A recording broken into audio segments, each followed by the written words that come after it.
Welcome to HardReset.Info channel, dear viewers. In front of me Motorola Edge 40 Pro, and now I'm gonna show you how to record calls on this device. So firstly, you need to open the Play Store application and find here Cube ACR. Click Install.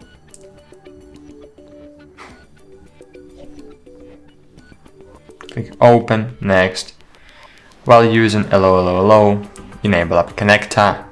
Find Cube ACR here, enable it. Hello, okay, go it. Hello, no thanks, okay, go it, and great. Now all your calls from phone, WhatsApp and Viber will be automatically recorded.